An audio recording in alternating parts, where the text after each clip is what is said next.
Are you struggling to find a business idea that feels both meaningful and profitable? What if the answer isn't in chasing trends, but in digging deep into what truly matters to you and the planet? Can you really build a sustainable business, literally from the ground up, that aligns with your values, supports your lifestyle, and helps regenerate the earth? In this episode, I talk with Matthieu Mehuys, landscape architect, regenerative farming advocate, and author of 12 Universal Laws of Nature. We explore how he turned a childhood obsession with plants into a thriving global business, teaching others to create low-maintenance, self-sustaining gardens and farms using nature's own rules. From hitting rock bottom in the Amazon to launching a high-impact online course, Matthieu shares practical lessons about resilience, niching down, and building a mission-driven brand. Matthieu is the perfect guest for anyone looking to align their business with purpose and impact. His journey from burnout to breakthrough is full of valuable insights for solopreneurs and changemakers who are ready to stop spinning their wheels and start creating lasting, scalable value, one garden at a time.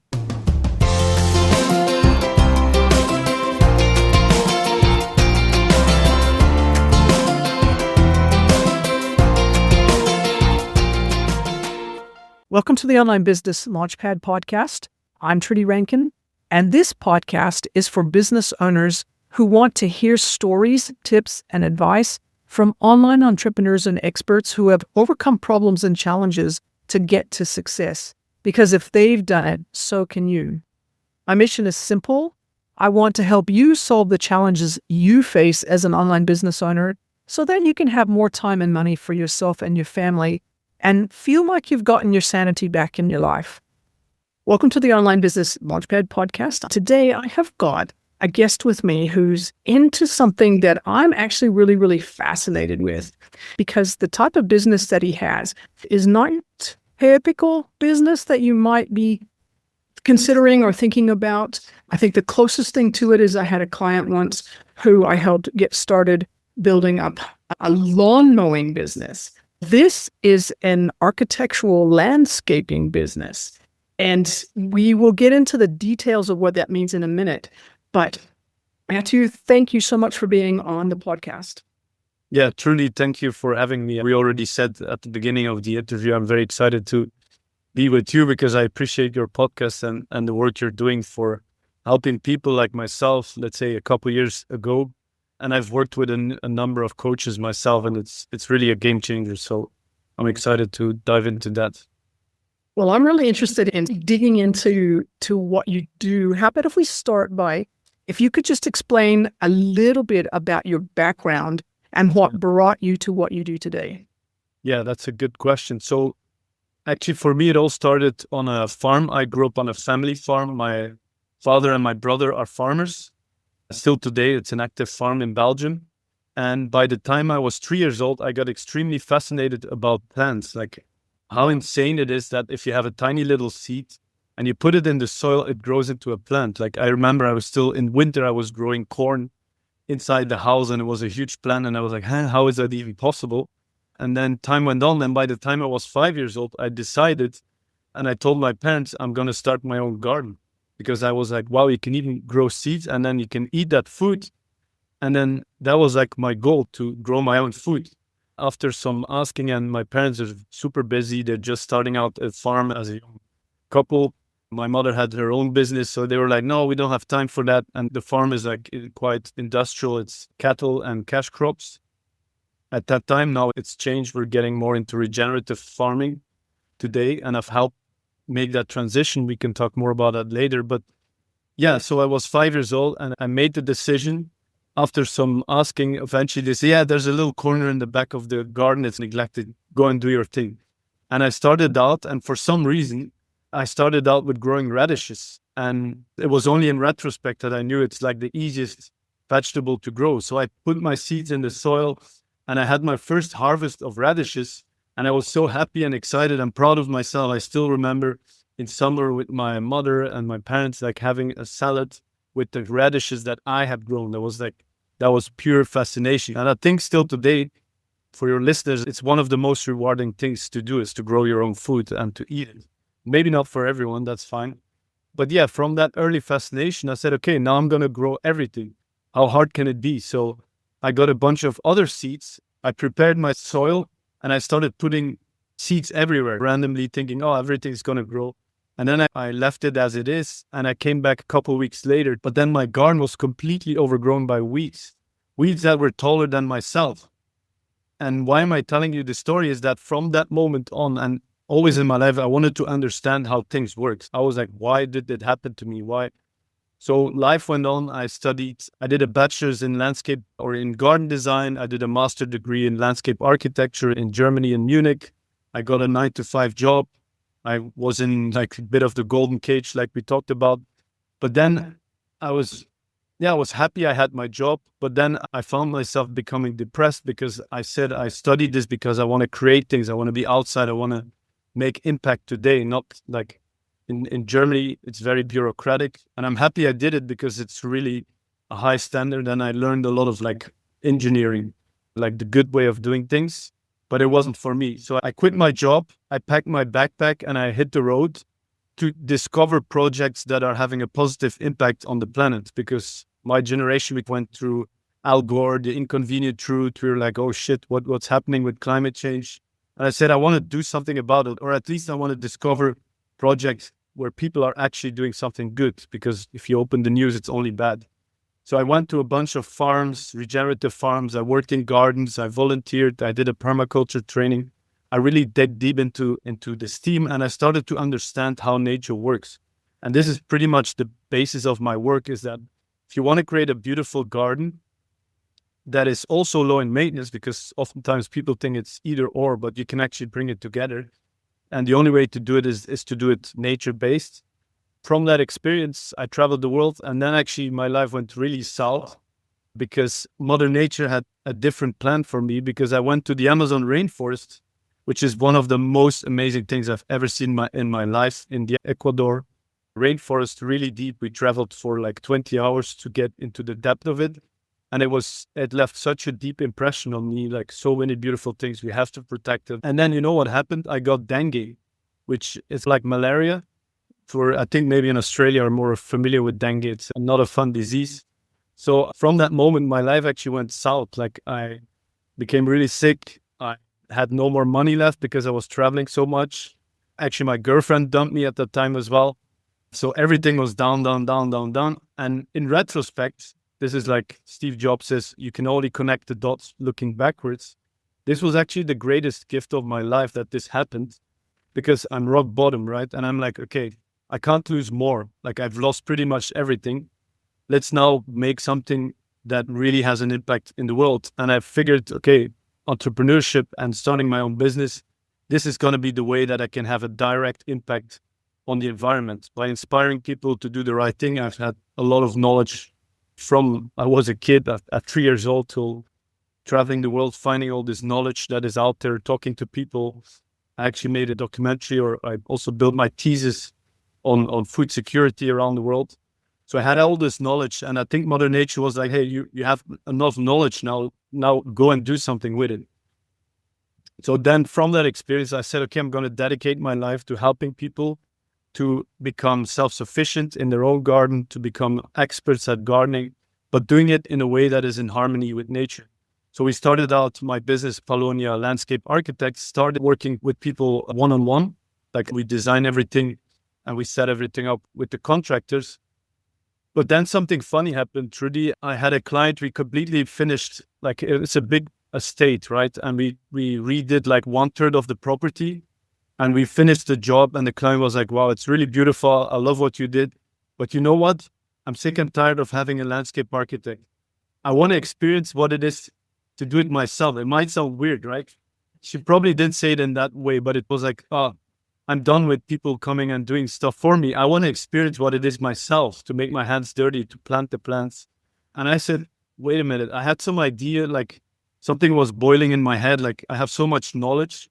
Can't I also teach it to people rather than coming in and selling it at a very high price point, because it's expensive if I need to do all the work, or our team?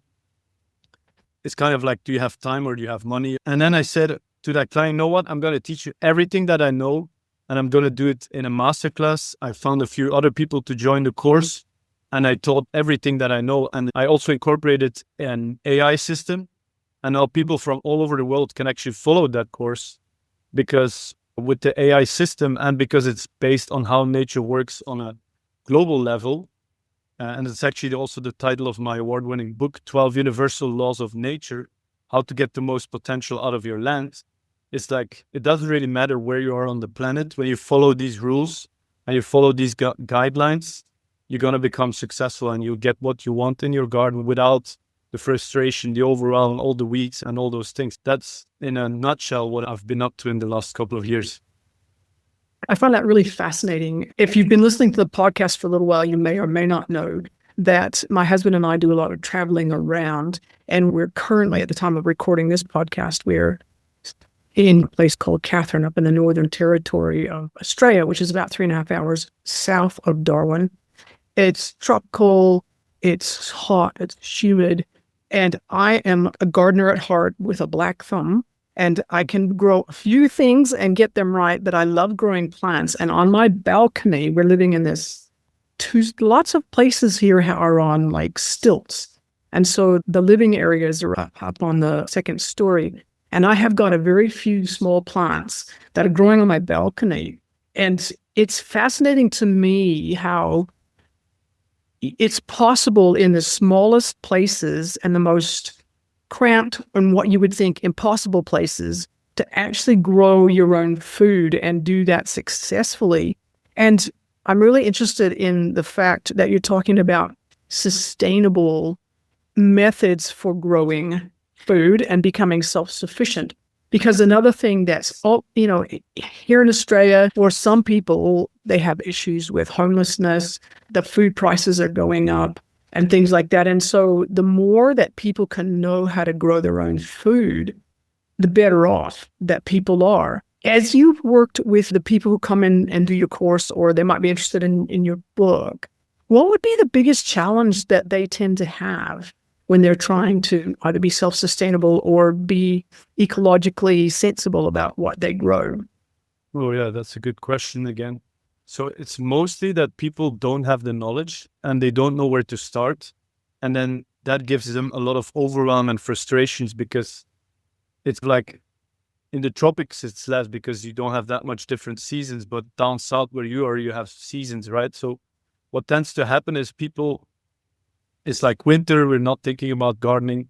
And then all of a sudden spring starts and people go outside and they start seeing some flowers in the neighbors, and they're like, oh, maybe it's time for me to start doing gardening, which, by the way, it's like the worst time of the year to start gardening is when everything starts to grow, because plants are growing. So they're like, oh, what could I do? Oh, I'm just going to drive to a garden center, buy some plants. And then they drive to the garden center. Plants are often in garden centers. They're made to look good, and they're pushed hard with a lot of chemicals so that people buy them. So they're actually growing too much and they're flowering. So the plants are actually quite weak. They look really beautiful because they've been put in greenhouses, and it's like putting a lot of chemicals on them to make them look good. And then they buy all of the things that look fancy and good and like, wow, well, this is going to be amazing. They return home and they're like, okay, yeah, I'll just stick some plants there and some there. Maybe look at some of the labels like sun, shade, I guess that's. And then they put them in the ground and they pray to God, like, this is going to be the year that it's going to work, because I've been trying this for 5 years or 10 years, but this year it is going to work. I'm pretty sure.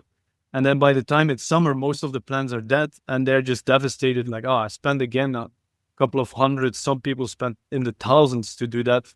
And they think that's just the way it is. And it doesn't, because if you really nail it and you study and you understand nature and you get expert guidance, you buy the plants once and you don't have to buy them at expensive garden centers. You can find a way around them. Then you plant them once and then it thrives for several years, if not for a lifetime, if you really done it really well. So yeah, I think people are stuck in that system. And then the funny thing even, Trudy, is that, and this is a little bit against my own industry, but the gardening and landscape industry has no interest in you becoming successful at gardening. And it might sound a little bit like, oh, it's a conspiracy or whatever, but they don't even know because it's just how things are done. They need you to come back every year to keep buying stuff. So they actually sell stuff that doesn't work. They also sell a lot of chemicals and tools that are, I could say 95% of those things don't work. So I figured, what are the tools that actually work? What are the systems that do work? So yeah, it's the same with the landscaping maintenance companies. And again, I'm not against them. They're doing the best they can. It's mostly the lack of knowledge. But I was with a friend in Canada a few weeks ago because we were doing some business there as well. And I was having a coffee on his terrace and I saw the landscape maintenance team doing some stuff. They were pretty much just blowing away all the leaves in the garden. And I was joking with my friend. I say, hey, look, they're doing maintenance to increase the maintenance. And that's what most landscape companies do. They come in, they do something that makes the garden somewhat look good, but then before it's full of weeds. Because we're not thinking or a lot of people are not thinking like nature. Because if you look into nature, there is no maintenance. Tell me, where do you find maintenance in an abundant natural landscape? So why are we struggling so much as a gardener? So I find that's my niche where I really want to help people. And then also we're moving from that to also farming, but that's going to take some more time because we've had some amazing results on our own farm. And we're now also bringing that to other farms because farming is obviously a passion of mine as well. That makes me feel a little bit better because it gives me a reason or something to blame for my black thumb for some of the stuff that I've tried and can't and actually haven't been able to grow admittedly on a balcony, which has a very unique microclimate. And so that's fascinating. But to say that it's partly because the plants have been artificially grown or challenged to grow faster than you would normally from the plant centers. It's nice to think that could be part of the problem. I suspect it's mostly because I haven't done my research. I want to jump in quickly because I hear that a lot. This like, I have black thumbs, I don't have green thumbs. And I think it's also a big scam or a big lie because everybody can have green thumbs. Like, it's in our nature. We come from nature. We just have to tap back into it and get rid of all the things that a lot of people are claiming and get to the things that have, like, we have proof also that the things we do work. Like, I redid a garden for a client. It's 300 square meters. And it only took 12 hours of maintenance in 1 year after completing it. And it has berries, it has fruit trees, it has flowers, lots of butterflies, birds. Everything is there. Like, because my client came to me, said, I want the most abundant garden ever. I want everything, but I don't want any maintenance because I have a busy job and she had an injury on her foot. So I was like, okay, you know what? I'll do it. And we applied all the knowledge I gathered. And then there was only 12 hours of maintenance in a year. That's 1 hour a month, which is like 15 minutes a week. That's another thing that I keep hearing. I don't have time for it, but it's not true. If you know how to do it, it's super simple. Yeah. I have a family member who, what you've just said would be music to their ears because they hate mowing the lawns, they hate weeding, and they've been thinking about turning their front yard into a meadow. And I want to talk about that in a minute, but I want to also touch base around something that you briefly mentioned, and then we started talking about black thumbs, which I hear what you're saying about the black thumbs. It really is an excuse. But my husband and I have been interested in sustainability for a while, and we watched this one YouTube channel called Project Camp. And it is a group of people who have gotten together and bought a chunk of land in Portugal. And their goal is to try to learn how to live on the land more sustainably. Every year they bring in people to help them rescue the land, start to rebuild the land, rebuild some of the stone buildings that are there. And it's very interesting. It's a very interesting thing to me. Do you, in the work that you do with farms, let's say, where you're looking at helping farmers create a more sustainable way of farming, what kinds of problems and challenges do you tend to strike with farmers who are trying to do that? Oh, yeah, that's another very important question. And I want to even phrase it a little bit before answering it. Because if we want to be sustainable, if we want to sustain this planet, or even if we want to thrive this planet, what it was made for, then we have to make a change in farming because it's the biggest land use on the planet. You can find like satellite images of how farmers are using the soil, and then every time it's springtime, they're plowing the land, and that evaporates a lot of greenhouse gases. And it's like, oh, now it's easy, right? You can say, oh, the farmers are bad. They've been like, it's their fault, but you can't do that because they've been pushed in that direction. I grew up on a farm. My father became quite industrial, and if he wouldn't have done it, I wouldn't have been able to study and do all the things I'm doing now. Like, he would have gone bankrupt, especially with the European Union making policies of we need to do mass production. If you don't do mass production, you're out of business. So there was no other way. But now we are in a different time where we are aware of all the problems that we're facing, which is soil depletion, erosion. Like, a lot of the soils are being washed into the ocean. And if you lose the topsoil, then that's your growing medium. That's where all the nutrients are. Pollution because of all the chemicals that have been used. So there's a bunch of challenges that have a really deep impact on the land, but most importantly also on our personal health. Like, all the cancers, all the modern diseases are skyrocketing, cancer, diabetes, all of these things. And they're all linked to gut health. And you might be wondering, why are we talking about gut health? I thought we were talking about farming. I'll get to the point really soon. But in our stomach, we have microorganisms that help us digest our food. And it's like the most important thing. They say, like, I think more than 30% of our body weight is actually microorganisms that are helping us. So now if you eat chemical food and processed food, that destroys your microbiome. And when your microbiome is destroyed, you can't digest food properly. And then you'll get all the diseases. Now, why I'm telling you this, it's exactly the same in the soil. Like, our stomach, when you turn our stomach inside out, that's actually the root system of plants. They're doing the same thing. So similar that it's destroying our personal gut health and our health, it's doing the same thing in the soil. So all the chemicals are destroying the microorganisms, and they're like essential for plants to be able to absorb or to take the nutrients into the soil, because we're using all the chemicals again.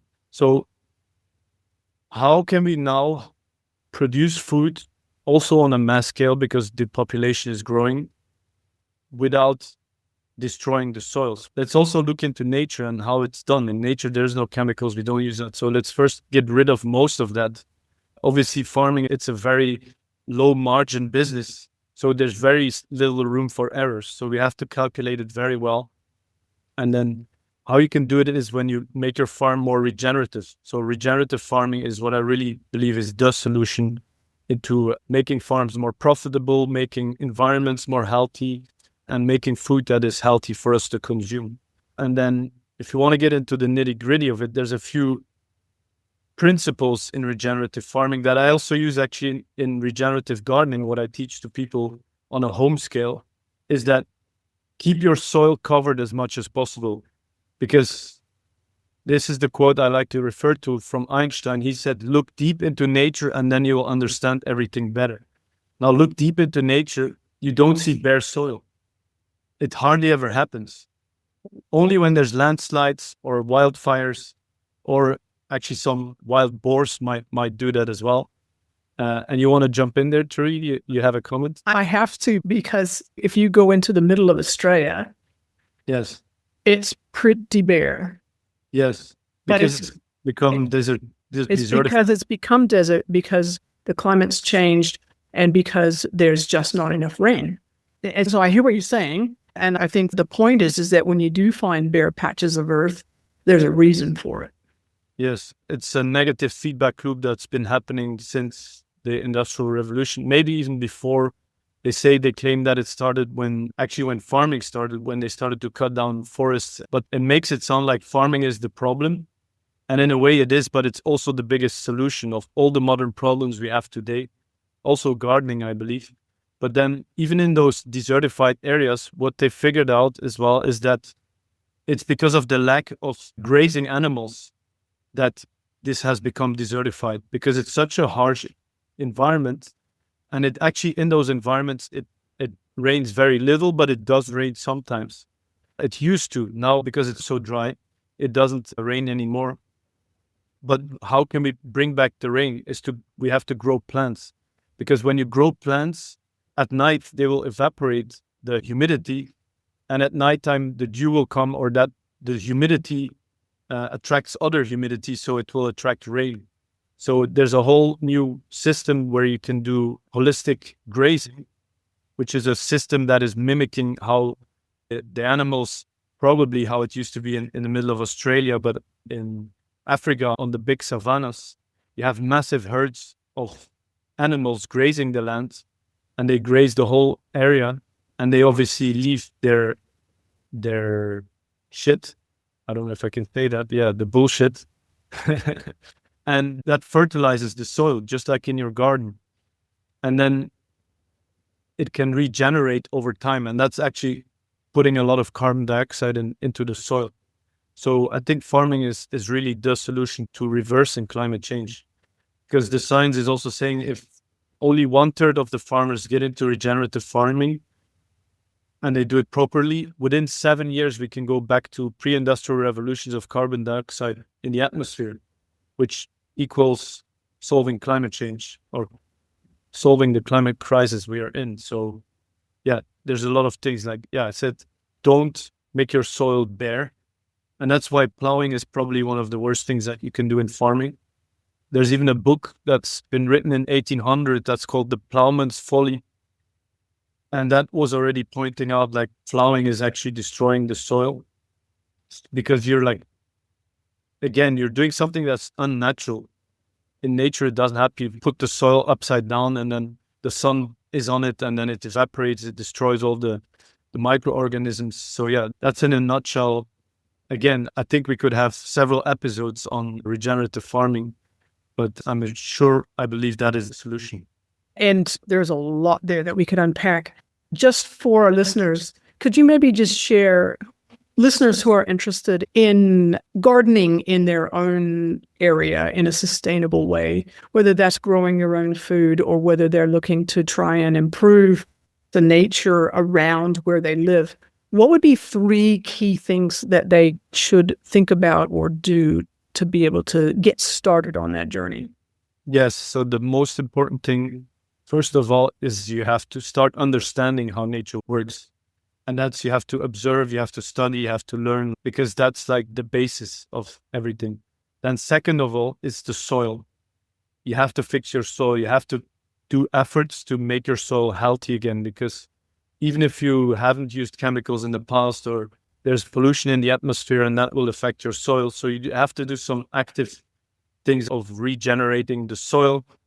And the most effective way of doing that is using high quality compost, and not the kind of compost you find, again, in the garden center, because they're not built to make quality compost. There's no interest for them to make really good compost, because then you wouldn't have to buy it. Again, like in the projects that we build for our clients, we collaborate with a regenerative farmer who knows like how to make the best quality compost, which is packed with those microorganisms that we want in our garden. And then we actually only have to do like a couple of centimeters. People think you have to do a lot of compost to improve it. With that system, you don't have to do as much. So it's generally more expensive because the production process is different. It's not as industrial. So fixing your soil is the key. And then I would say when you fixed your soil, there's a bit of both, but something in the lines of figuring out the right plants for your location. What soil do you have already? Where are you in the world? Is it a shaded place? Is there a lot of wind? That's where I teach my clients in my masterclass. Like, you have to think like Sherlock Holmes. Investigate, find out what are the shady spots? What soil do I have? Like, get really, really curious, because when you understand that, you can use that knowledge to make some bigger decisions on what is actually going to work in your specific garden. Okay, that's useful. I want to ask a question that may end up being slightly controversial. Let me just give you a little bit of background first, though. I've lived in New Zealand for a number of years, and New Zealand has a very strong, because it's an island nation, and to a large degree has been able to avoid a lot of pests and things. Not totally, but has been able to avoid a lot of pests. But the country as a whole and the governmental position has been, let's try and keep it as native as possible. Let's try and try and protect the native species. Let's try and keep them functioning and growing. And so they encourage people to plant and focus on natives as opposed to things that have been brought in. And I know there are people, certainly I know people who are really keen on making sure that here in Australia that you focus on planting natives. What is your position on the trade-off between native species and species that can help feed you and your family? Yes, it's a really good question and obviously a very controversial one. And I think it has to be answered with some nuance, but because I do believe doing the efforts of keeping out plants that might destroy certain ecosystems is, especially in the natural, let's say the national parks and all those things, that makes a lot of sense. But at the same time, I also believe that every plant comes for a reason into a certain environment. Like a plant always comes to fix something in the soil, or when there's a pollution, for example, you have a certain time of plant. So I think invasive species can actually be used to our advantage when we can produce them in a controlled environment. Because there's even a book written about it. It says how invasive species are going to save the world. Because what's in some like harsh environments, what's the point trying to grow indigenous native plants, especially when the climate is changing? And what does it even mean, natives? Like, okay, a native plant is something that was there for a longer period, but 100,000 years ago, there were different plants. So it's constantly changing. And now we've had something with climate change, and okay, we can say it's man-made or not. Some people believe it's not. I believe it is to a certain degree. So why can't we use invasive species to regenerate the soil even faster? Because even here in Belgium, we have a plant that is extremely invasive, but it pops up in environments that's completely polluted. And now they're figuring out the research that that plant is actually breaking down they call it the forever chemicals. These are chemicals that takes thousands of years to decompose. Now this plant is helping them to decompose them way faster. So why should we, like the soil is, and nothing is going to grow because it's completely polluted. So why don't we use invasive species in a controlled environment to restore and regenerate the soil? And quite frankly, when that invasive species has fulfilled its promise to break down the chemicals, it'll actually disappear. So there's some nuances to be considered. And I have to be honest, I'm not 100% clear on what the right thing is to do. It has to be like, we have to look at the scientists. We have to, before making such decisions, we have to look deeper into it. But even here in Belgium, we're getting a lot of invasive species. It's uncontrollable. But I believe they're actually doing a good job at breaking down those forever chemicals. Yeah. As we think it is. Yeah, no, I think it's fascinating. Yeah, my husband and I have had a property in New Zealand, and we have an invasive species from Scotland called gorse, and it's prickly and spiky and has yellow flowers, and it's very pretty, but it's horrible stuff. And we fought for years to try and get rid of it, only to discover that if you leave it alone and let it grow, it protects all of the little native seedlings that are coming through. And it eventually dies out because they end up overshading it and stuff. I take your point about that. Matthieu, it's been really, really fascinating talking with you. Can you just go ahead and remind our listeners about the name of your book and give me a 2-second overview about your podcast? Yes, thank you. So my book's called 12 Universal Laws of Nature, How to Get the Most Potential Out of Your Land. And it's a synthesis of my personal life, my personal journey. But then I also figured out there's certain universal laws by which nature is governed, and they're universal. So they also apply to our personal life. Like just a quick example is, for example, the law of attraction. You might have heard that even in some spiritual teachings, but plants do the same thing. Like they vibrate at a certain frequency, which that's also another law, is the law of frequency. They vibrate at a certain frequency, which gives signals to insects to either be like, please don't try and eat me, because if you do, I'm going to send a lot of toxins in my leaves that will kill you. Or it sends signals when they're flowering. It sends out signals like, hey, I need your help to pollinate my flowers. So that's just one of the laws. And then I continue after explaining the laws, bring all the practical knowledge into like, how do you apply it? How does it help you to become more successful at gardening, at farming, anything outdoors, I would say, because the laws apply to everything. I'll make sure I put the link to that in the show notes. And just tell people the name of your podcast if they're interested. Thank you for asking that as well. That's the Regenerative Design Podcast. So in that podcast, I interview world leaders that are actually doing good at helping to restore the health of our planet. But not only that, they're doing great in business, because I believe true regeneration and true sustainability, it has to work both ways. It has to have a good impact on the environment, but for it to work on a long term, there has to be some monetization or financial aspect that's interesting. And that's where I interview people that are actually doing that. I'm a strong believer of when we can do good for the environment, it's actually going to be really good for our wallet as well. And we don't have to be ashamed about it, because if you look at the past, there's a lot of work that has been done around policy making and around NGOs, and they all have their place. I deeply respect that. I think they should keep doing it. But if we face it, the results are not there. It's like since the 60s, we know all these things, and that hasn't done much. Still today, we're running out of time. So we need entrepreneurs and businesses to step in, because that's where the real change happens. And to recognize that human nature is human nature and people to make money. That's been really fascinating. I'll put links to the things you've talked about into the show notes. But thank you again so much for being on the podcast. Yeah, it's my pleasure. And truly, because I feel like I want to just add one more thing, is to the people that are listening. I'd like to help other people to step into their dream. And the way I do that is, okay, you have to look into it like your past. It helps to look back to your youth. What were you doing? What were you fascinated about as a child? And I believe that's where the gold is, because if you're going to pick something that either your parents tell you to do it, or you think that's where the big money is, you're not going to be doing it for a very long time. You'll burn out. So you have to find something that you're passionate about, and then you find a way to make it profitable, because that's what the world needs. Yeah, I just want to end on that note. Yeah, no, thank you for that.